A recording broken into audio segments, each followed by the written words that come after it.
محترم حضرات، آج آپ لوگوں کے سامنے اس مختصر سے وقت میں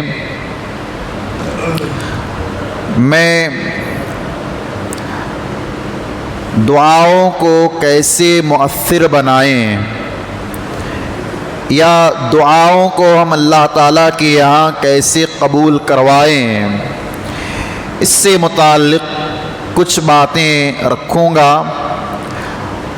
اور یقین مانیے کہ جو باتیں میں آپ کے سامنے رکھوں گا، اگر اس کے مطابق دعا کرتے ہیں تو انشاءاللہ ہماری دعائیں بیکار نہیں جائیں گی، ہماری دعائیں اللہ تعالیٰ ضرور قبول فرمائے گا۔ اللہ رب العالمین نے قرآن مجید کے اندر بیان فرمایا ہے کہ تم لوگ مجھے یاد کرو، تم مجھ سے دعائیں کرو، میں تمہاری دعاؤں کو قبول کروں گا۔ تو یہ رات جو ہم اور آپ جمع ہوئے ہیں، اس رات میں کثرت سے دعائیں کرنا چاہیے، اس لیے کہ جن اوقات، جن مقامات یا جن جگہوں کا تذکرہ شریعت نے کیا ہے کہ ایسے اوقات میں، ایسے مقامات پر اللہ تعالیٰ دعاؤں کو قبول کرتا ہے، ان میں سے یہ ایک لیلۃ القدر کی رات بھی ہے کہ اگر ہم اس رات میں کثرت سے دعائیں کرتے ہیں تو اللہ تعالیٰ ہماری دعاؤں کو قبول کرتا ہے۔ سب سے پہلے وہ کون سے ایسے اوقات ہیں، وہ کون سا ایسا وقت ہے کہ جس وقت میں ہم دعا کریں گے، چاہے مرد ہو چاہے عورت ہو، کوئی بھی ہو، اللہ تعالیٰ ہماری دعا کو سنتا ہے، ہماری دعا کو قبول بھی کرتا ہے۔ تو سب سے پہلا جو وقت ہے جو اہل علم نے بیان فرمایا ہے احادیث کی روشنی میں، الثلث الآخر من اللیل، کہ رات کا آخری حصہ جب ساری دنیا سو رہی ہو، ایسے وقت میں اگر ہم دعا کریں گے تو ہماری دعا کو اللہ تعالیٰ قبول فرماتا ہے۔ نبی کریم صلی اللہ علیہ وسلم فرماتے ہیں، صحیح بخاری اور صحیح مسلم کی روایت ہے، یقول ربنا تبارک و تعالی کل لیلۃ إلى السماء الدنيا حين يبقى ثلث الليل الآخر، کہ اللہ تبارک و تعالی رات کے آخری حصے میں آسمان دنیا پر نزول کرتا ہے۔ اللہ تعالی آسمان دنیا پر آتا ہے جیسے اس کی شان کے لائق ہے، اور کہتا ہے من یدعونی فاستجیب لہ، کہ کون ہے جو مجھ سے دعائیں کرے، مجھ سے مانگے، میرے سامنے ہاتھ پھیلائے، میں اس کی دعا کو قبول کروں گا۔ وَمَن يَسْأَلُنِي فَأُعْطِيهِ، کون ہے جو مجھ سے مانگے، مجھ سے سوال کرے، مجھ سے پوچھے، اپنی ضرورتوں کو، اپنی حاجتوں کو رکھے، میں اسے عطا کروں گا، میں اسے دوں گا۔ وَمَن يَسْتَغْفِرُونِي فَأَغْفِرْ لَهُ، کون ہے جو مجھ سے استغفار کرے، اپنی مغفرت کروائے، اپنی بخشش کروائے، میں اس بندے کو معاف کر دوں گا، میں اس کی مغفرت کر دوں گا۔ سبحان اللہ۔ اس حدیث میں تین باتیں اللہ کے نبی علیہ السلام نے بیان فرمائی ہیں کہ اللہ تعالیٰ آسمان دنیا پر آتا ہے، خود اللہ تعالیٰ ندا لگاتا ہے، اللہ تعالیٰ کہتا ہے کہ تم مجھ سے مانگو، مجھ سے دعا کرو، میں تمہاری دعا کو قبول کروں گا، جو بھی ضرورت ہے میرے سامنے پیش کرو، میں ضرورت پوری کروں گا، اور مجھ سے استغفار کرو، میں تمہیں معاف کروں گا، تمہاری مغفرت کروں گا۔ تو گویا یہ آخری جو وقت ہوتا ہے رات کا، اس رات کے آخری حصے میں ہمیں اٹھ کر کے اللہ تعالیٰ سے دعائیں کرنا چاہیے، اور اللہ تعالیٰ ہماری دعاؤں کو اس وقت میں قبول فرماتا ہے۔ دوسرا وقت اللہ کے نبی علیہ السلام نے حدیث میں بیان فرمایا کہ جب اذان ہو جائے تو اذان ہونے کے بعد ہمیں دعا کرنا چاہیے، اور اذان کے بعد بھی دعا کرنا ہے فوراً، اور اذان اور اقامت کے درمیان بھی دعا کرنا ہے۔ اللہ کے نبی صلی اللہ علیہ وسلم فرماتے ہیں، جامع ترمذی اور ابو داؤد کی روایت ہے، الدعاء لا يرد بین الاذان والاقامہ، کہ دعا جو اذان اور اقامت کے درمیان کی جاتی ہیں، اس دعا کو اللہ تبارک و تعالی رد نہیں کرتا۔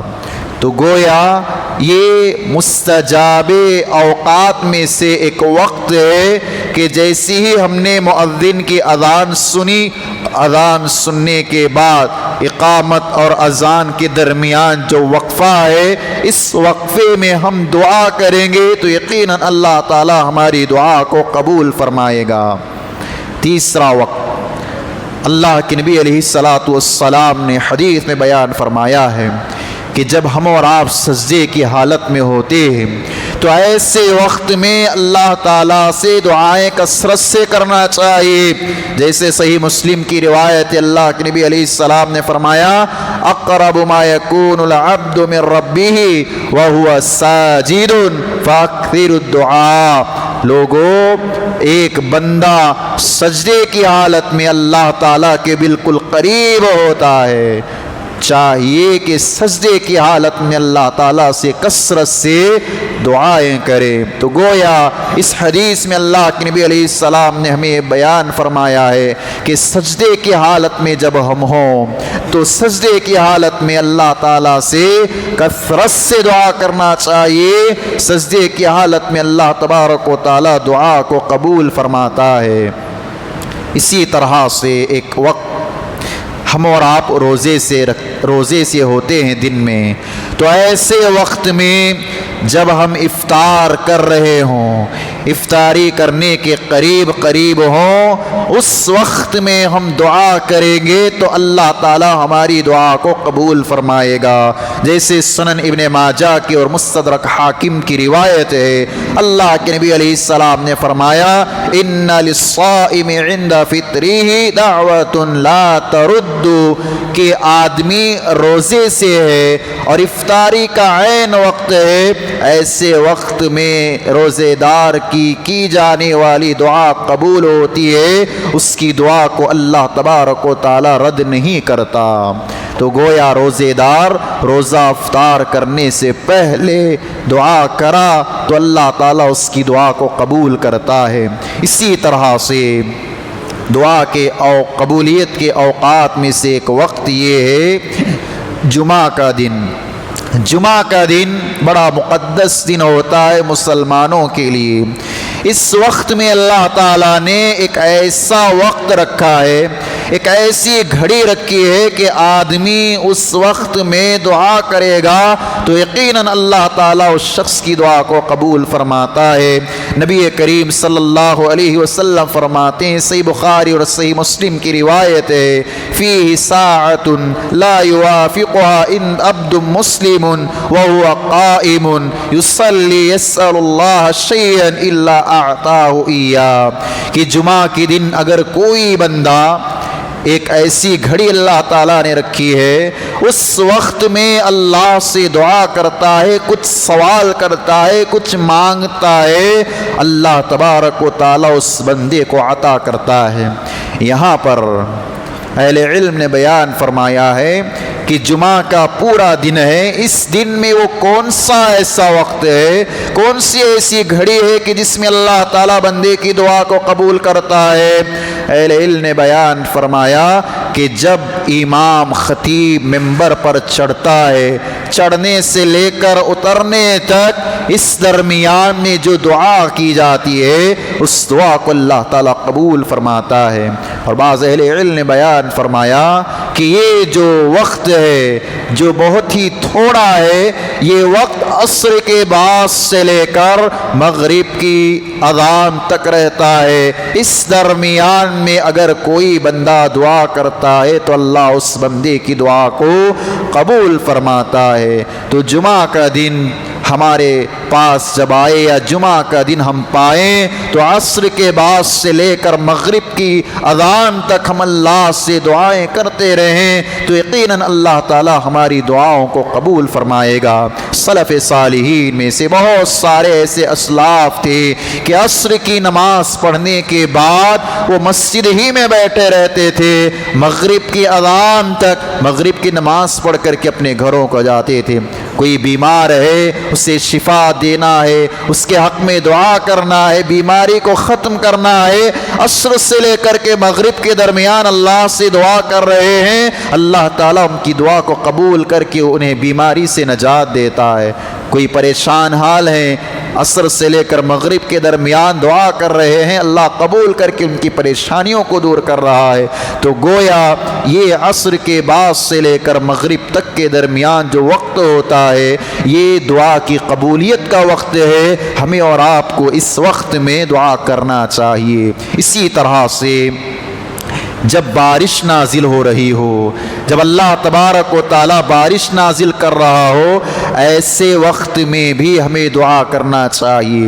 ایسے وقت میں دعا کریں گے تو ہماری دعا قبول ہوگی۔ اللہ کے نبی علیہ السلام نے فرمایا، سنن ابی داؤد کی روایت ہے، اثنتان لا تردان الدعاء عند النداء وتحت المطر، دو دعائیں یا دو اوقات ایسی ہیں کہ اگر ان میں دعا کی جائے تو اللہ تعالیٰ دعا رد نہیں کرتا ہے، ایک اذان کے وقت میں اور دوسرا بارش نازل ہوتے وقت۔ اسی لیے ہمیں چاہیے کہ جب بھی بارش نازل ہو موقع کو غنیمت سمجھیں اور اللہ سے دعا کریں، یقیناً اللہ تبارک و تعالی ہماری دعا کو قبول کرے گا۔ حضرات گرامی، یہ کچھ اوقات ہیں، ان اوقات میں ہم دعا کریں گے تو اللہ تعالی ہماری دعاؤں کو قبول فرمائے گا۔ کچھ ایسے مقامات ہیں، کچھ ایسی جگہیں ہیں، ان مقامات پر جا کر، ان جگہوں پر جا کر ہم دعا کریں گے تو اللہ تعالی ہماری دعاؤں کو قبول کرے گا۔ جیسے مکہ یہ شہر ہے، یہاں کی ہر جگہ پر آپ جہاں چاہے وہاں کھڑ کر دعا کریں، آپ کی دعا اللہ تعالیٰ قبول کرے گا۔ مدینہ شہر ہے جو بڑا مقدس اور پاکیزہ، یہاں پر آپ کھڑ کر کے دعا کریں، کہیں پر بھی اللہ تعالیٰ آپ کی دعا کو قبول فرمائے گا۔ اور اسی طرح سے اللہ کے رسول علیہ السلام نے ایک دن کا خاص طور پہ تذکرہ فرمایا، وہ عرفے کا دن ہے۔ عرفے کے دن اگر کوئی بندہ دعا کرتا ہے تو اللہ تبارک و تعالیٰ اس کی دعا کو قبول فرماتا ہے۔ تو لہذا یہ کچھ اوقات ہیں، ان اوقات کو غنیمت جان کر کے ہم دعائیں کریں گے، یقیناً اللہ تعالیٰ ہماری دعاؤں کو قبول فرمائے گا۔ حضرات گرامی، اللہ رب العالمین کن لوگوں کی دعاؤں کو قبول کرتا ہے؟ اللہ کے نبی علیہ السلام نے حدیث میں 3 لوگوں کا تذکرہ فرمایا ہے کہ اگر یہ 3 لوگ دعا کریں گے تو ان کی دعا اللہ تبارک و تعالی قبول فرمائے گا۔ نبی علیہ السلام نے فرمایا، دعوت المظلوم، سب سے پہلا شخص جو مظلوم انسان ہوتا ہے، مظلوم آدمی ہوتا ہے، ظالم کے حق میں اگر وہ بددعا کرے یا دعا کرے، اللہ تبارک و تعالیٰ اس شخص مظلوم کی دعا کو، بد دعا کو قبول کرتا ہے۔ اللہ کے نبی علیہ السلام نے حدیث میں بیان فرمایا ہے، اس مظلوم کے درمیان اور اللہ کے درمیان کوئی پردہ نہیں رہتا، کوئی آڑ نہیں رہتا۔ جیسے مظلوم اللہ سے دعا کرتا ہے، اللہ تعالیٰ اس کی فوراً دعا کو قبول کرتا ہے۔ تو جو شخص مظلوم ہوتے ہیں اس کی دعا کو اللہ تعالیٰ قبول کرتا ہے، رد نہیں فرماتا۔ پھر نبی علیہ السلام نے فرمایا، دعوت المسافر، کہ کوئی آدمی مسافر ہے، سفر پہ ہے، کہیں اسے جانا ہے، چاہے دور کا سفر ہو چاہے قریب کا سفر، تو حالت سفر میں آپ دعا کریں گے تو یقیناً اللہ تعالیٰ آپ کی دعا کو قبول فرمائے گا۔ اور اسی طرح سے اللہ کی نبی علیہ السلام نے بیان فرمایا ہے، دعوت الوالد علی ولدہ، کہ ایک باپ کی دعا اپنی اولاد کے حق میں مقبول ہوتی ہے۔ سبحان اللہ، یہ اللہ کے نبی علیہ الصلوۃ والسلام کا فرمان ہے۔ ہمارا کیا مسئلہ ہے کہ ہم لوگوں سے گزارش کرتے ہیں، کبھی علماء سے، کبھی بزرگوں سے، کبھی اولیاء سے، اس طرح سے گزارش کرتے، لیکن ان لوگوں کی گارنٹی نہیں دی گئی ہے کہ ان کی دعا قبول ہوگی، ان کی دعائیں رد ہوں گی۔ لیکن اللہ کے نبی علیہ الصلوۃ والسلام نے اس حدیث میں بیان فرمایا ہے کہ جو باپ اپنی اولاد کے حق میں دعا کرے گا، اللہ اس باپ کی دعا کو بچے کے حق میں ضرور قبول کرتا ہے۔ مولوی کی دعا کو اللہ تعالیٰ کبھی قبول بھی کرتا ہے، کبھی رد بھی کرتا ہے، لیکن ایک باپ کی دعا بیٹے کے حق میں، بیٹی کے حق میں اللہ تبارک و تعالیٰ رد نہیں کرتا، قبول فرماتا ہے۔ اس حدیث پر غور کریں۔ ہمیں اور آپ کو تو چاہیے جن کے ماں باپ باحیات ہیں، کبھی ان سے گزارش بھی کریں، کبھی ان سے دعا کی درخواست بھی کریں کہ والد محترم میرے لیے آپ دعا کیجئے، والدہ میرے لیے آپ دعا کیجئے۔ یہ گزارش بچوں کو اپنے ماں باپ کے لیے کرنا چاہیے، اور ماں باپ کا فریضہ ہے کہ اپنے اولاد کے حق میں دعائیں کریں۔ اسی طرح ہم اور آپ دیکھیں گے انبیاء و رسول علیہ الصلوۃ والسلام اپنی اولاد کے لیے کتنی دعائیں کیا کرتے تھے، سبحان اللہ۔ آپ قرآن مجید پڑھیں گے، ایک ایک نبی کا تذکرہ آپ پڑھیں گے تو معلوم ہوگا ہر نبی، ہر رسول اپنی اولاد کے لیے اللہ سے دعا کیا کرتے تھے۔ کچھ مثالیں میں آپ کو دوں گا۔ ابراہیم علیہ الصلوۃ والسلام یہ اللہ تعالیٰ کے خلیل ہیں، اللہ تعالیٰ کے عظیم پیغمبر ہیں، یہ اپنی اولاد کے لیے اللہ سے دعا کیا کرتے۔ اولاد اللہ نے ابھی نہیں دی ہے تو اولاد کے لیے دعا کر رہے، ربی ہب لی من الصالحین، اللہ تو مجھے نیک اور صالح اولاد عطا فرما۔ جب اولاد ہو گئی ہے، حضرت ابراہیم علیہ السلام اللہ سے دعا کرتے ہیں، ربی جعلنی مقیم الصلاۃ، اے اللہ تعالیٰ تو مجھے سب سے پہلے نمازی بنا، وَمِن ذُرِّيَّتِي، اور میری اولاد کو بھی نمازی بنا، ربنا تقبل دعا، اللہ تو ہماری اس دعا کو قبول فرما۔ سبحان اللہ، کتنی عظیم دعا ایک باپ اپنی ذریت کے لیے کر رہا ہے کہ اللہ تو مجھے بھی نمازی بنا اور میری آل اولاد کو بھی نمازی بنا۔ یہ کتنی پیاری دعا ہے۔ دنیاوی اعتبار سے دعا ابراہیم نہیں کر رہے ہیں کہ اللہ تعالیٰ میری اولاد کو مال دے، جائیداد دے، اچھا گھر دے، اچھا بنگلہ دے، بلکہ اللہ سے دعا کر رہے ہیں کہ اللہ میری اولاد کو نمازی بنا، عبادت گزار بنا۔ ہم اور آپ سوچیں کتنے ایسے باپ ہیں کہ اپنی اولاد کے لیے اس قسم کی دعا کی ہو کہ اللہ تو میری اولاد کو نمازی بنا، اللہ میری ذریت کو نمازی بنا۔ ہمیں اور آپ کو اپنا جائزہ لینا چاہیے اور اپنی دعاؤں میں اپنی اولاد کے لیے اس قسم کی دعا کرنا چاہیے۔ زکریا علیہ الصلوۃ والسلام نے بھی اللہ تعالیٰ سے اپنی اولاد کے لیے دعا کی، کہا ربی ہب لی من لدنک ذریۃ طیبہ، اے اللہ تو مجھے نیک، صالح، خوب سیرت اولاد، ذریت عطا فرما۔ اللہ اکبر، کتنی پیاری دعا اولاد کے لیے مانگ رہے ہیں زکریا علیہ الصلوۃ والسلام کہ اللہ تعالیٰ تو مجھے صالح، نیک، فرما بردار اولاد اور ذریت عطا فرما۔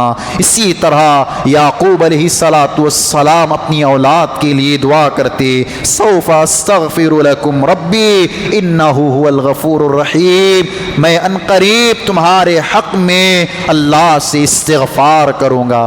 یہ اپنی اولاد کو کہہ رہے ہیں کہ اولادو سنو، میں اللہ سے تمہارے لیے مغفرت کی دعا کروں گا، اللہ سے استغفار کروں گا تمہارے حق میں، یقیناً وہ غفور ہے، رحیم ہے۔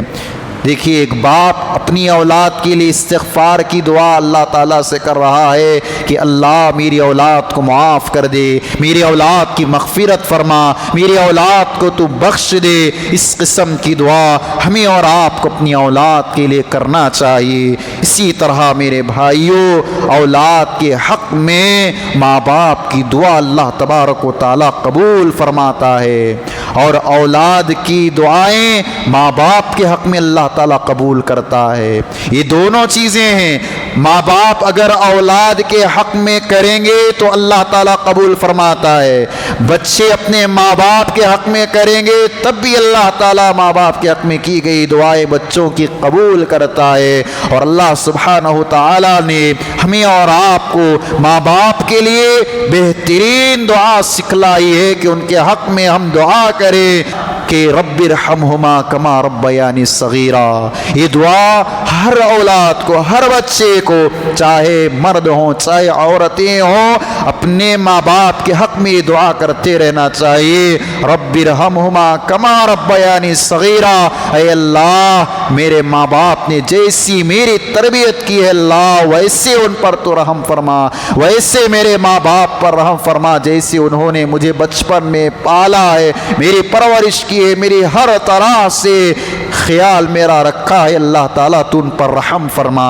یہ بچوں کے لیے دعا دی گئی ہے کہ اپنے ماں باپ کے حق میں کریں، اور اسی طرح بچے اپنے ماں باپ کے حق میں دعا کریں، ربنا اغفر لی ولوالدی وللمؤمنین یوم یقوم الحساب، کہ اے اللہ تبارک و تعالیٰ تو مجھے معاف کر دے اور میرے والدین کو بھی معاف کر دے، مومنین کو بھی معاف کر دے۔ یہ بہترین دعا اللہ تعالیٰ نے ہمیں اور آپ کو سکھلائی ہے کہ اپنی مغفرت کی، اپنے والدین کی مغفرت کی اور سارے مومنین کی مغفرت کی دعا کرتے رہنا چاہیے۔ جب بھی ہم اللہ سے دعا کریں اپنے ماں باپ کے لیے دعا کریں کہ اللہ ہمارے ماں باپ کی مغفرت فرما، یہ دعا ہمیں اور آپ کو کرتے رہنا چاہیے۔ اسی طرح سے جب اولاد اپنے ماں باپ کے حق میں دعائیں کریں گے تو بچوں کی دعا اللہ تعالیٰ دنیا میں بھی قبول کرتا ہے، ان کے مرنے کے بعد بھی قبول فرماتا ہے۔ نبی کریم صلی اللہ علیہ وسلم فرماتے ہیں اذا مات الانسان انقطع عنہ عملہ الا من ثلاثہ، کہ جب انسان اس دنیا سے چلا جاتا ہے، مر جاتا ہے، تو اس کے عمل کا سلسلہ ختم ہو جاتا ہے۔ جب تک باحیات تھا، جب تک اس کے جسم میں روح باقی تھی، اسے عمل کرنے کا موقع تھا، چانس تھا۔ روح جسم سے جدا ہو گئی، اب عمل کرنے کا چانس نہیں ہے۔ اب مرنے کے بعد عمل کا سلسلہ ختم ہو جائے گا، لیکن 3 ایسے اعمال ہیں کہ مرنے کے بعد بھی اس کو فائدہ پہنچائیں گے۔ نبی علیہ السلام نے فرمایا الا من صدقۃ جاریہ، کہ جو آدمی صدقے جاریہ کرتا ہے، یعنی اللہ کی راہ میں اپنا مال خرچ کرتا ہے، جب تک لوگ اس سے فائدہ اٹھاتے رہیں گے ان کا ثواب قبر میں اس کو ملتا رہے گا۔ اور اللہ کے نبی نے فرمایا او علم ينتفع به، کوئی آدمی اپنا علم دنیا میں چھوڑ کر جائے اور اس علم سے لوگ کتنا فائدہ اٹھائیں گے ان کا ثواب اللہ تعالیٰ اس شخص کو عطا فرمائے گا۔ اور نبی علیہ السلام نے آخر میں فرمایا او ولد صالح يدعو له، یہ ٹکڑا بڑا پیارا ہے کہ جو اولاد صالح اور نیک ہوگی اس کی اولاد کی گئی نیکی، اس اولاد کا کیا گیا عمل ثواب ان کے والدین کو پہنچتا رہتا ہے۔ اس لیے ماں باپ کو چاہیے کہ اپنی اولاد کو نیک اور صالح بنا کر جائیں۔ کیسے فائدہ پہنچتا ہے؟ شیخ البانی رحمۃ اللہ علیہ نے اس حدیث کو حسن قرار دیا ہے، سنن ابن ماجہ کی ہے۔ نبی علیہ السلام فرماتے ان الرجل لترفع درجته فی الجنہ، کہ ایک آدمی کا جنت میں درجہ بلند کیا جا رہا ہے، درجات اس کو عطا کیے جا رہے ہیں، مقام اس کا بلند کیا جا رہا ہے۔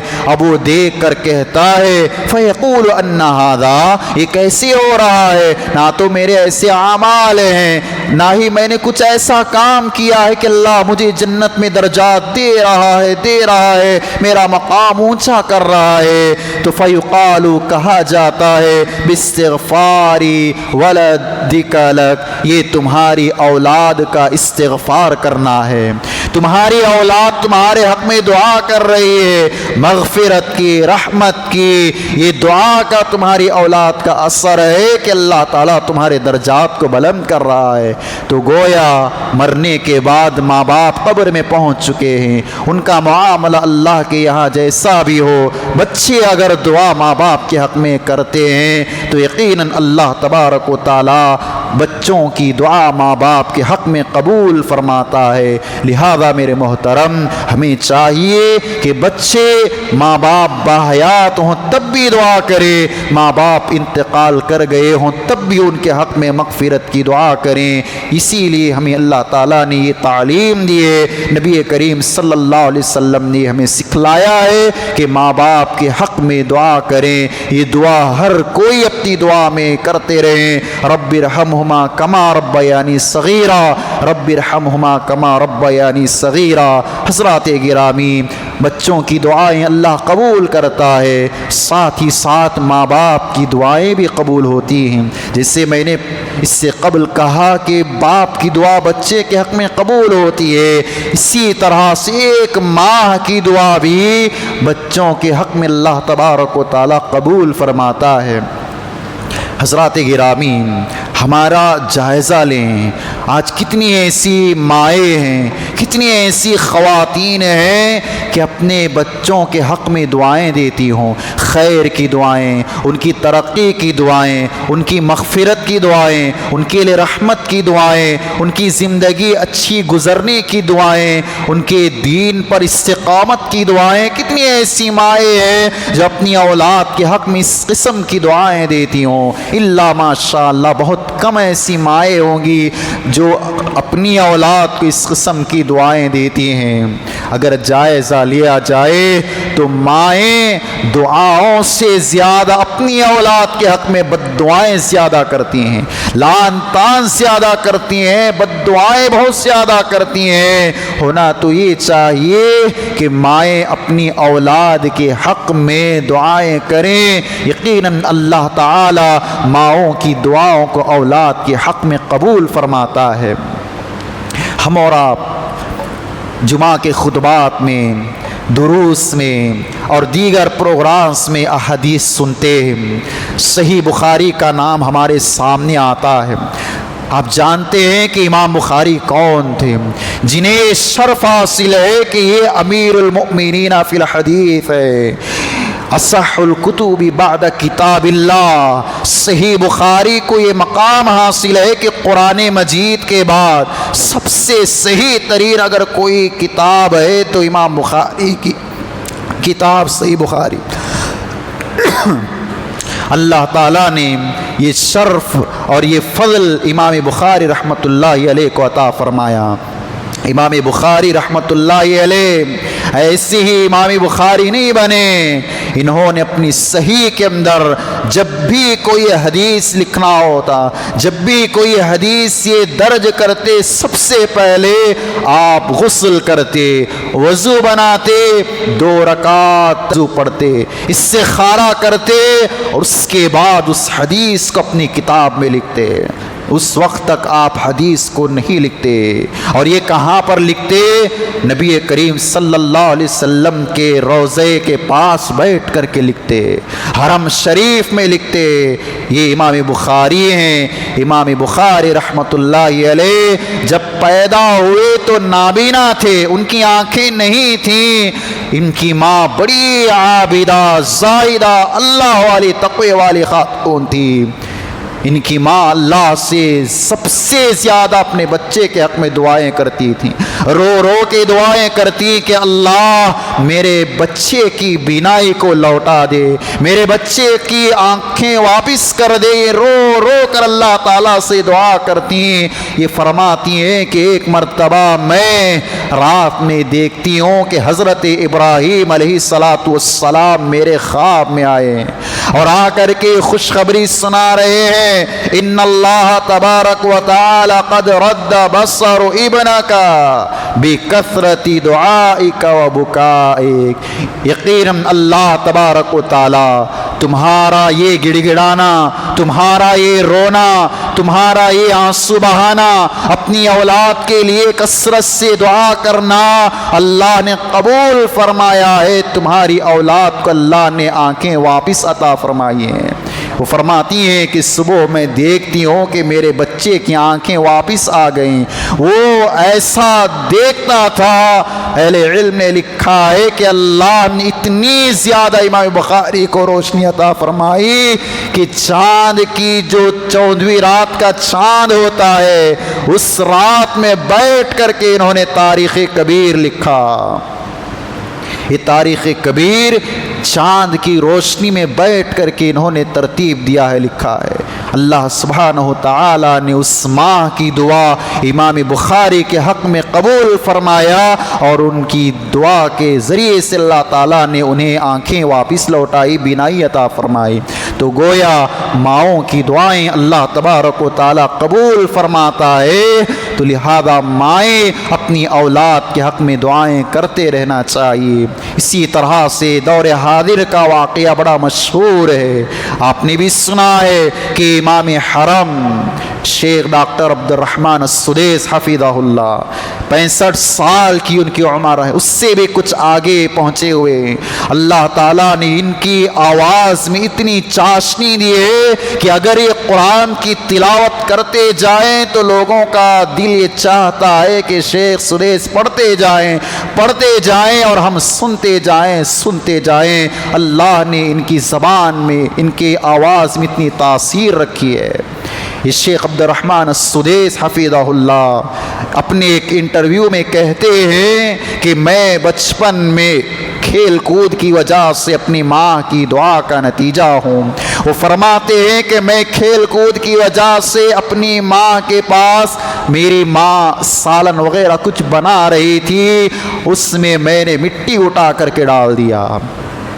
سوچیں اگر آج کل کے دور میں اگر ہماری اولاد ایسا کام کرے تو ہم کتنی بد دعائیں دیتے ہیں، لعن طعن کرتے ہیں، گالیاں دیتے ہیں، برا بھلا کہتے ہیں، مار بھی دیتے ہیں۔ قربان جائیے شیخ عبد الرحمن السدیس حفظہ اللہ کی ماں پر اس وقت اپنے بچے کے حق میں بد دعا نہیں دی، بلکہ دعا دی، کہا اللہ تجھے کعبے کا امام بنائے، اللہ تجھے امام حرم بنائے۔ ڈاکٹر عبد الرحمن السدیس روتے ہوئے کہتے ہیں کہ میری ماں کی دعا کا نتیجہ ہے کہ اللہ نے مجھے آج کعبے کا امام بنایا ہے۔ سبحان اللہ، یہ کتنی عظیم مائیں ہیں جو اپنی اولاد کو اس قسم کی دعائیں دیتی ہیں۔ تو لہذا ماؤں کو چاہیے کہ مائیں دعاؤں کو اپنی اولاد کے حق میں کرتے رہیں، لعن طعن بد دعائیں نہ دیں۔ اس بات کو بھی یاد رکھیں، جو مائیں، جو باپ اپنی اولاد کے حق میں بد دعا کرتے ہیں، کچھ ایسے مشاہدات بھی ہوئے ہیں کہ ماں باپ کی بد دعائیں ان کی اولاد کو زندگی ہی میں دیکھی گئی ہیں۔ ماں باپ نے بچوں کے حق میں بد دعائیں کی، آج بچوں کی زندگیاں بیکار ہو چکی ہیں، برباد ہو چکی ہیں، وہ زندگی میں ٹھوکریں کھاتے ہوئے پھر رہے ہیں، مشکلات کا سامنا کر رہے ہیں، مصیبتوں کے پہاڑ ان پر ٹوٹ پڑ رہے ہیں، رزق کے لیے ادھر سے ادھر بھاگ رہے ہیں۔ نتیجہ یہ ہے کہ ان کی ماں نے ان کے حق میں بد دعائیں کی ہیں، لعن طعن کیے۔ تو لہذا ماؤں کو چاہیے کہ مائیں اپنے بچوں کے حق میں کبھی بھی بد دعا نہ دیں، اپنی زبان سے برے کلمات تک نہ نکالیں، اس لیے کہ اللہ کے نبی علیہ الصلاۃ والسلام نے حدیث میں بیان فرمایا ہے لا تدعوا علی انفسکم ولا تدعوا علی اولادکم، لوگو تم اپنے آپ پر بھی بد دعا نہ کرو۔ انسان جب زندگی سے بیزار ہو جاتا ہے، زندگی کے ٹھوکریں کھانے لگتا ہے، مشکلات، پریشانیاں، حادثات روزی روٹی میں، کوئی کاروبار میں ترقی نہیں ہے، وہی پریشانیاں، وہی مصیبتیں ایک سے ایک اس پر ٹوٹ پڑ رہی ہے۔ ایسے وقت میں انسان اپنے آپ پر ملامت کرتا ہے، اپنے آپ پر بد دعائیں دینے لگتا ہے کہ اللہ مجھے ہلاک کر دے، مجھے برباد کر دے، مجھے موت دے دے، جبکہ اللہ کے نبی علیہ الصلوۃ والسلام نے بیان فرمایا لا تدعوا علی انفسکم کہ لوگو تم اپنے آپ پر بد دعائیں مت دو، تم اپنے آپ کو بد دعائیں مت دو، اور فرمایا ولا تدعوا علی اولادکم تم اپنی اولاد کے حق میں بھی بد دعا مت کرو، اپنی اولاد کے لیے بھی بد دعا مت کرو، اور فرمایا ولا تدعوا علی خدمکم تم اپنے ماتحت جو خادم ہیں، جو خدمت کرنے والے ہیں، ایسے خادموں کے حق میں بھی بد دعا مت کرو، ولا تدعوا علی اموالکم اور تم اپنے مالوں پر بھی بد دعا مت کرو۔ مال پر بد دعا انسان کب کرتا ہے؟ جب وہ مال اس کے لیے فتنہ بننے لگ جائے، یا جب وہ مال اس کے لیے آزمائش بننے لگ جائے، تب آدمی اس مال کے حق میں بد دعا کرتا ہے کہ اللہ میرے اس مال کو برباد کر دے، ختم کر دے۔ اللہ کے نبی نے فرمایا وَلَا تَدْعُوا عَلَىٰ أَمْوَالِكُمْ تم اپنے مالوں کے بارے میں بھی بد دعا مت کرو۔ آگے نبی علیہ السلام نے فرمایا وَلَا تُوَافِقُوا مِنَ اللَّهِ سَاعَةً نَيْلَ فِيهَا عَطَاءً فَيُسْتَجَابُ لَكُمْ جب کوئی آدمی اپنے آپ پر بد دعا کرتا ہے، اپنی اولاد کے لیے بد دعا کرتا ہے، اپنے خادموں کے لیے بد دعا کرتا ہے، اپنے مالوں کے لیے بد دعا کرتا ہے، نبی صلی اللہ علیہ وسلم فرماتے ہیں کہ تمہاری بد دعا کے وقت ایک ایسی گھڑی ہوتی ہے کہ تم جیسی ہی بد دعا کرو گے اللہ تعالیٰ تمہاری بد دعا کو فوراً قبول کر لیتا ہے۔ تو گویا بد دعائیں بہت جلد قبول ہوتی ہیں، اسی لیے چاہیے کہ ہم اپنے آپ پر بھی، اپنی اولاد پر بھی، اپنے خادموں پر، اپنے اموال پر بد دعا نہ کریں، بلکہ اللہ سے خیر کی امید رکھیں، خیر کی دعائیں اللہ تبارک و تعالیٰ سے ہم اور آپ کریں۔ حضرات گرامی، جب ہم دعا کر رہے ہوں تو وسیلہ ہم دعا میں پکڑے۔ اللہ تعالیٰ نے قرآن مجید میں بیان فرمایا، سورہ مائدہ کی آیت کریمہ ہے یا ایھا الذین آمنوا اتقوا اللہ وابتغوا الیہ الوسیلہ اے اہل ایمان تم اللہ سے ڈرو اور اللہ تعالیٰ سے وسیلہ تلاش کرو، وسیلہ طلب کرو۔ اور وسیلہ دعاؤں میں کیسے ہم کریں گے، اس کے بارے میں 3 باتیں ہم یاد رکھیں۔ کچھ وسیلے جائز ہیں، کچھ وسیلے ناجائز اور حرام ہیں۔ جائز وسیلے کیا ہیں؟ اللہ تبارک و تعالیٰ کے اسماء و صفات کے ذریعے سے اللہ تعالیٰ سے دعا کرنا۔ اللہ نے فرمایا وَلِلَّهِ الْأَسْمَاءُ الْحُسْنَى فَادْعُوهُ بِهَا اللہ کے اچھے اچھے نام ہیں، ان ناموں کے ذریعے وسیلہ پکڑ کر اللہ سے دعا کرو۔ کیسے؟ ہم دعا کر رہے ہیں، اللہ سے کہیں کہ اللہ تو غفار ہے، تو غفور ہے، میرے گناہوں کو بخش دے، میرے گناہوں کو معاف فرما۔ اللہ تو رزاق ہے، تو رزق دینے والا ہے، اللہ تو میرے لیے روزی کا انتظام فرما۔ اللہ تو بہت زیادہ رحم کرنے والا ہے، تو مجھ پر رحم فرما، تو رحیم ہے۔ اس طرح جو اللہ کے اسماء ہیں، جو اللہ کے نام ہیں، ان ناموں کے ذریعے سے ہم وسیلہ پکڑیں اور اللہ سے دعا کریں۔ نبی کریم صلی اللہ علیہ وسلم نے ایک حدیث میں بیان فرمایا کہ جو آدمی اسم اعظم کے ذریعے سے اللہ سے دعا کرتا ہے اللہ تعالیٰ اس کی دعا کو قبول فرماتا ہے۔ اللہ تعالیٰ نے قرآن مجید کے اندر 3 مقامات پر اسم اعظم کا تذکرہ فرمایا۔ سورہ بقرہ کی آیت الکرسی اللہ لا الہ الا هو الحی القیوم، سورہ آل عمران کی شروع کی آیت الف لام میم اللہ لا الہ الا هو الحی القیوم، اور سورہ طٰہٰ کی ایک آیت ہے وعنت الوجوہ للحی القیوم۔ یہ 3 آیتوں میں اللہ کا ایک اسم اعظم حی ہے۔ ابن سعدی رحمہ اللہ فرماتے ہیں ان 3 آیتوں کو ہم دعا میں ذکر کریں گے اور اللہ سے دعا کریں گے، یقیناً اللہ تعالی ہماری دعاؤں کو قبول فرمائے گا۔ حضرات گرامی، یہ وسیلہ اللہ تعالیٰ کے ناموں کے ذریعے سے ہم اور آپ دعا کریں گے تو ہماری دعاؤں کو اللہ تعالیٰ قبول فرمائے گا۔ ایک دوسرا وسیلہ ہم اپنے نیک اعمال کے ذریعے سے وسیلہ پکڑیں۔ کیسے کہ اللہ میں نے اپنی زندگی میں ایسے کچھ نیک اعمال کیے ہوں جو صرف اور صرف تیری رضا کے لیے، تیری خاطر، تجھے خوش کرنے کے لیے اللہ ان اعمال کے ذریعے سے میں وسیلہ پکڑتا ہوں، اللہ میری اس دعا کو قبول فرما۔ یقیناً اللہ تعالیٰ دعا کو قبول فرمائے گا۔ اس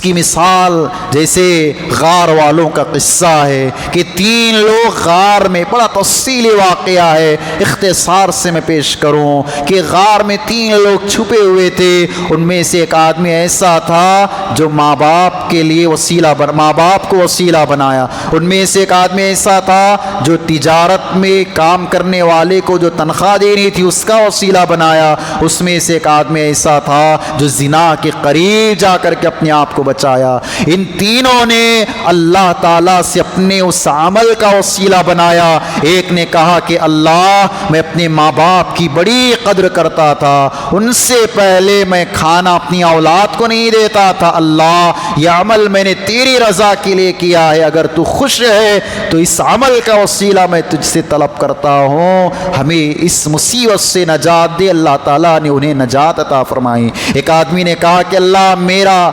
تجارت کا کاروبار میں تجارت کرتا تھا، میرے پاس ایک خادم تھا، غلام تھا، میں اسے کام پہ رکھا ہوا تھا، وہ میں تنخواہ لیے بغیر ہی چلا گیا، بعد میں آیا تو میں نے اپنا سب کچھ اسے جو تنخواہ سے کمایا تھا دے دیا، یہ عمل میں نے تیری رضا کے لیے کیا ہے، اللہ تو اس سے خوش ہے تو میری اس دعا کو قبول کر کے اس مصیبت سے نجات دے۔ اللہ تعالیٰ نے اس بندے کی دعا کو قبول کر کے اسے نجات عطا فرمائی۔ ایک بندہ دعا کر رہا ہے کہ اللہ میری چچا زاد بہن تھی، میں اس کے ساتھ برائی کا معاملہ کرنے والا تھا، لیکن عین وقت میں اس نے مجھے اللہ تیرا ڈر دکھایا، میں نے تیری خاطر اس کو چھوڑ دیا، اللہ اگر اس عمل سے تو خوش ہے تو اللہ تو ہمیں اس مصیبت سے نجات دے۔ تو اللہ تعالیٰ نے تینوں کے اعمال سے خوش ہو کر کے انہیں اس مصیبت سے نجات عطا فرمائی۔ تو گویا ہم نے جو بھی اپنی زندگی میں اعمال اچھے کیے ان اعمال کا وسیلہ طلب کریں اور اللہ سے دعا کریں تو اللہ ہماری دعاؤں کو قبول فرمائے گا۔ اسی طرح سے ایک جائز وسیلہ یہ کہ آدمی کسی نیک آدمی سے گزارش کرے، کسی اللہ والے سے گزارش کرے کہ آپ میرے حق میں دعا کیجئے، تو انشاءاللہ اس کے ذریعے سے اللہ تبارک و تعالیٰ دعا کو قبول فرمائے گا۔ جیسے کچھ لوگ اللہ کے نبی علیہ السلام کے پاس آئے اور کہنے لگے اللہ کے نبی بارش نہیں ہو رہی ہے، آپ اللہ سے دعا کیجئے۔ اللہ کے نبی نے دعا کی، اللہ تعالیٰ فوراً بارش کو نازل فرمایا۔ پھر وہ لوگ آئے اور کہا اللہ کے رسول بہت زیادہ بارش ہو رہی ہے، آپ اللہ سے دعا کیجئے کہ اللہ بارش کو کم کر دے۔ اللہ تعالیٰ سے دعا اللہ کے رسول نے کی تو بارش کب ہو گئی۔ تو گویا نیک لوگوں سے، اسی طرح سے عباس رضی اللہ تعالیٰ عنہ کے پاس حضرت عمر بن خطاب رضی اللہ تعالیٰ عنہ نے آ کر کے کہا کہ آپ اللہ سے دعا کیجئے کہ اللہ تعالیٰ بارش نازل فرمائے۔ بارش اللہ تعالیٰ نے عباس رضی اللہ تعالیٰ عنہ کی دعا قبول کر کے نازل فرمایا۔ تو گویا یہ جائز وسیلے ہیں، ہم اپنی دعاؤں میں ان وسیلوں کے ذریعے سے اللہ سے دعا کریں گے تو اللہ تعالیٰ ہماری دعاؤں کو قبول فرمائے گا۔ کچھ ناجائز وسیلے میں آپ کے سامنے رکھتا ہوں، اس کو بھی جان لے جو آج کل لوگ دعاؤں میں اپناتے ہیں کہ فوت شدہ یا غائب انسانوں سے وسیلہ طلب کرنا، یعنی انسان چلے گئے ہیں، مر گئے ہیں، ان کا انتقال ہو چکا ہے، اب انہیں یاد کرنا، جیسے انبیاء اور رسول کو لے لیجئے، مصیبت کے وقت، دعا کے وقت یا رسول اللہ، یا نبی اللہ، یا رسول اللہ، یا علی، یا حسن، یا حسین، یا اس طرح سے جو جملے دعائی یا کلمات دعا کے وقت نکالتے ہیں، یہ ناجائز وسیلے ہیں، یہ ناجائز طریقے ہیں، ہمیں اس سے بچنا چاہیے۔ اسی طرح سے خبروں میں جو مدفون ہیں یا درختوں کو یا کسی بھی مخلوق کو یہ پکارنا کہ فلاں ولی، فلاں بابا یا فلاں پیر ہماری مدد کیجئے، ہمارے وسیلہ ہم آپ سے پوچھتے ہیں، ہماری دعائیں قبول کروائیے، اس قسم کے وسیلے ناجائز اور حرام ہیں۔ ان تمام وسیلوں سے ہم اپنے آپ کو بچائے رکھیں۔ محترم حضرات، جب ہم اللہ تعالیٰ سے دعا کر رہے ہوں تو ایسے وقت میں کچھ آداب کا خیال رکھنا ضروری ہے تاکہ اللہ تعالیٰ ہماری دعاؤں کو قبول فرمائے۔ چند لمحوں میں ان آداب کا تذکرہ کر کے اپنی بات کو ختم کرتا ہوں۔ سب سے پہلا ادب یہ ہے کہ جب آپ مسجد میں آئیں، ایک تو یاد رکھیں آپ کہیں پر بھی ہوں، مسجد میں ہوں، گھر میں ہوں، گاڑی پر ہوں، دکان پر ہوں، کہیں پر بھی ہوں، آپ اللہ سے دعا کر سکتے ہیں۔ یہ ضروری نہیں ہے کہ مسجد ہی میں آ کر کے آپ دعا کریں، کہیں پر بھی آپ رہیں اللہ سے دعا کریں، اللہ آپ کی دعا قبول کرے گا۔ مثال کے طور پر آپ مسجد میں آئے ہیں، عموماً لوگ مسجد ہی میں آ کر دعا کرتے ہیں، مسجد میں آئے ہیں اللہ سے دعا کرنے کے لیے تو اللہ تبارک و تعالیٰ سے دعا کریں تو ہاتھ اٹھا کر دعا کریں، اس لیے کہ دعا کے آداب میں سے ایک ادب ہے۔ اگر کوئی بغیر ہاتھ اٹھائے کہ دعا کرتا ہے تو یہ بھی صحیح ہے، دعا ہاتھ اٹھا کر کے کرتا ہے تو یہ بھی صحیح ہے۔ حدیث میں نبی علیہ السلام نے فرمایا ان اللہ حی کریم یستحی من عبدی اذا رفع یدیہ ان یردہما صفرا۔ کتنی پیاری بات اللہ کے نبی نے فرمائی کہ اللہ تبارک و تعالی حیا کرنے والا ہے، اللہ تعالی شرم کرتا ہے اس بات سے کہ جب اس کا بندہ اس کے سامنے اپنے دونوں ہاتھوں کو پھیلائے اور اپنے بندے کو خالی ہاتھ واپس کرے۔ خالی ہاتھ لوٹانے سے اللہ تعالیٰ شرماتا ہے۔ اللہ تبارک و تعالیٰ کی ذات وہ ہے جو بندہ اپنے ہاتھوں کو اٹھا کر دعا کرے اللہ اس کی دعا کو قبول کرتا ہے۔ اسی طرح سے جب ہم دعا کریں تو دعا یقین کے ساتھ، عزم کے ساتھ، صدق دل سے کرنا چاہیے کہ میں جو دعا کر رہا ہوں یقیناً اللہ میری اس دعا کو قبول کرے گا۔ یہ عزم، یہ یقین ہمیں اور آپ کو ہونا چاہیے۔ فرمایا ادعوا اللہ وانتم موقنون بالاجابہ، کہ جب تم اللہ سے دعا کرو تو یقین کے ساتھ دعا کرو، تو دعا ہمیں یقین کے ساتھ کرنا چاہیے۔ اسی طرح ہم دعا کریں تو اخلاص کے ساتھ، خلوص للہیت کے ساتھ دعا کریں۔ ہماری دعاؤں میں بھی ریاکاری دکھلاوا نہیں ہونا چاہیے۔ اللہ تعالیٰ نے فرمایا ادعوا اللہ مخلصین لہ الدین، کہ تم لوگ دین کے لیے مخلص ہو کر اللہ تبارک و تعالیٰ سے دعائیں کرو۔ اسی طرح سے جب ہم دعا کر رہے ہوں تو عاجزی کے ساتھ، انکساری کے ساتھ، اپنے آپ کو جھکاتے ہوئے، گڑ گڑاتے ہوئے، روتے ہوئے، اپنے آنکھوں میں آنسو بہاتے ہوئے چھپ چھپ کر کے اللہ تعالیٰ سے دعا کریں۔ اللہ تعالیٰ نے فرمایا اذ نادى ربه نداء خفیا، جب زکریا علیہ السلام اللہ سے ندا لگاتی دعا کرتے، چھپ چھپ کر کے دعا کرتے تھے، خفیہ طور پر دعا کرتے، اور اللہ نے کہا ادعوا ربکم تضرعا وخفیا، کہ جب تم اللہ سے مانگو گڑ گڑاتے ہوئے، عاجزی کے ساتھ، چھپ چھپ کر کے اللہ سے مانگو، اللہ تبارک و تعالیٰ دعاؤں کو قبول کرے گا۔ اسی طرح سے جب ہم دعا کریں تو حاضر قلب کے ساتھ دعا کریں، ہمارا دل حاضر ہو، ایسا نہ ہو کہ ہم دعا کر رہے ہیں ہمارا دل کہیں اور ہے، کہیں اور ہے، چپ ہم اپنی زبان سے کلمات جاری کر رہے ہیں، ایسا نہیں ہونا چاہیے۔ غافل انسان کی دعا کو اللہ تعالیٰ قبول نہیں کرتا۔ نبی کریم صلی اللہ علیہ وسلم نے فرمایا وَاعْلَمُوا أَنَّ اللَّهَ لَيَسْتَجِيبُ دُعَاءٍ مِّن قَلْبٍ غَافِلٍ لَّهُ، جان لو اس بات کو یقیناً اللہ تعالیٰ اس بندے کی دعا کو قبول نہیں فرماتا جو غافل ہو کر کے دعا کرتا ہے، یعنی جس کا دل حاضر نہ ہو، غافل ہو، ایسے شخص کی دعا قبول نہیں کرتا۔ تو ہمیں اپنے جسم کے ساتھ دل کو بھی دعا کے وقت حاضر رکھنا چاہیے۔ اسی طرح سے جب ہم دعا کریں تو جلد بازی نہ کریں۔ کیا ہوتا ہے کہ آدمی دعا کر رہا ہے، قبول نہیں ہوئی تو فوراً جلدی جلدی میں کرنے لگتا ہے، اور دعا کرنے کے بعد قبول نہ ہو تو دعا کرنا ہی چھوڑ دیتا ہے۔ دعا کرتے وقت جلد بازی نہیں کرنا چاہیے۔ اللہ کے نبی علیہ السلام نے فرمایا کہ دعا کرتے ہوئے جلد بازی مت کرو۔ جو آدمی جلد بازی سے دعا کرتا ہے کہ اس کی دعا اللہ تعالیٰ قبول نہیں کرتا۔ تو دعا میں اطمینان اور سکون اور آرام سے دعا کرنا چاہیے۔ اسی طرح دعا میں ایک بات یاد رکھیں، جب ہم نے دعا کی تو ہماری دعاؤں کے 3 فائدے ضرور ہمیں دنیا میں ملیں گے۔ 3 فائدے اللہ کے نبی علیہ السلام نے حدیث میں بیان فرمایا، ما من مسلم يدعو اللہ بدعوت لیس فیہ اثم ولا قطیعۃ رحم، کہ آدمی اللہ سے دعا کر رہا ہے، گناہ کی دعا نہیں ہے، کوئی گناہ کرنے کی دعا اللہ سے نہیں کر رہا، رشتہ داری کو کاٹنے یا توڑنے کی دعا نہیں کر رہا ہے، تو اللہ تبارک و تعالی 3 چیزوں میں سے کوئی ایک چیز اسے عطا فرماتا ہے۔ اللہ کے نبی علیہ السلام نے فرمایا، یا تو اللہ تعالیٰ اس کی دعا کو فوراً قبول کر لیتا ہے، یا تو اللہ تعالیٰ اس کی دعا کو آخرت کے لیے اٹھا کر رکھتا ہے، یا تو اللہ تعالیٰ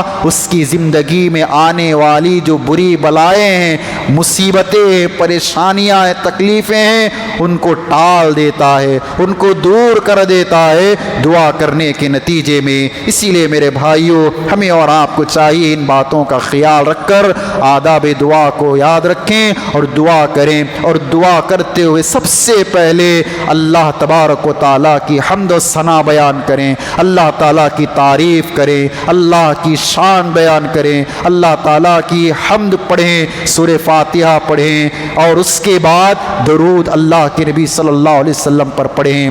یہ درود ہمیں معمولی لگتا ہے، دعا کے قبول ہونے کے اسباب میں سب سے اہم سبب یہ درود اللہ کے رسول علیہ الصلاۃ والسلام پر بھیجنا ہے۔ اللہ کے نبی علیہ الصلاۃ والسلام نے ایک آدمی کو دیکھا کہ وہ دعا آ کر کے جلدی جلدی کر رہا ہے، نہ اس کی دعا میں اللہ کی تعریف ہے، نہ اس کی دعا میں اللہ کے رسول پر درود ہے۔ اللہ کے نبی نے فرمایا، عجل ھذا، اس آدمی نے جلدی کیا ہے، اسے چاہیے کہ جب یہ دعا کرے فلیحمد اللہ، سب سے پہلے اللہ کی تعریف کرے، اور اس کے بعد اللہ کی ثنا بیان کرے، پھر اس کے بعد نبی علیہ السلام پر درود پڑھے، پھر اس کے بعد جو چاہے اللہ تبارک و تعالیٰ سے مانگے۔ تو لہذا ہمیں ان آداب کا خاص خیال رکھتے ہوئے اللہ تعالیٰ سے دعائیں کرنا چاہیے۔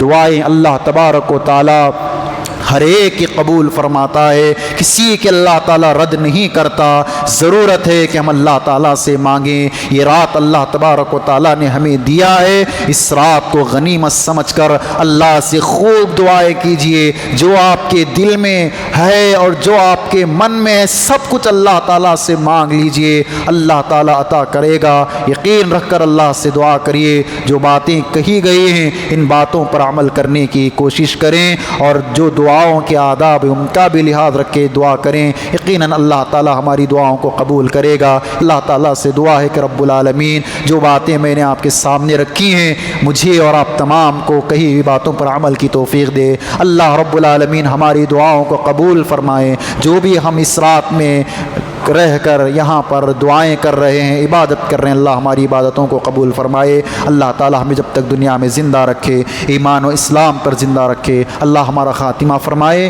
ایمان و اسلام پر خاتمہ فرمائے۔ آمین رب العالمین، وآخر دعوانا ان الحمد للہ رب العالمین۔